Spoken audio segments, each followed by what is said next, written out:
మీ పరిస్థితులు యాకోబులాగా దీనంగా ఉన్నా, ఒక మట్టి పురుగులాగా ఉన్నా, జీవితంలో విలువలేని వ్యక్తిలాగా ఉన్నా, మోసగాడిని ముద్ర వేయబడిన, నిరాకరించబడిన, తృణీకరించబడిన, వేదనతో పైన సాగిన, అడుగులు జారబడుతున్న, జీవితంలో చికాకులు చెలరేగిన, ఈరోజు నా దేవుడు యాకోబును ప్రేమించాడు.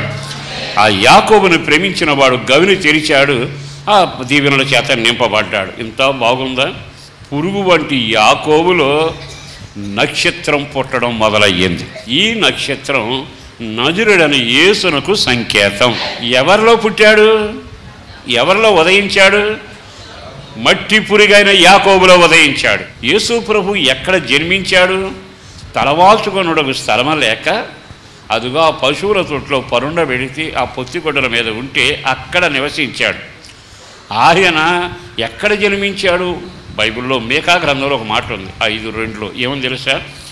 బెత్లెహేమా, యోధాదేశం బెత్లెహేమా, నీవు స్వల్పమైన గ్రామమైనను ఏలేవాడు నీలో నుంచి బయలుదేరబోతావన్నాడు. నా దేవుడు ఎవరో తెలుసా? తృణీకరించబడిన వారిని గనపరచబోతా ఉన్నాడు. ఎన్నిక లేని కుటుంబాన్ని ఎన్నిక చేయబోతా ఉన్నాడు. దెబ్బతిన్న ప్రతిభలను మరలా తెప్పరిలా చేయబోతున్నాడు. పశువుల తొట్టి విలువెంత? ఒకసారి ముద్దుకు పుట్టిందంట చిగురు. యోదయాదేశ బెత్లెహేము ఆ పట్టణాల్లో చాలా నీచంగా లెక్క వేశారు. కానీ విచిత్రం ఏంటో తెలుసా?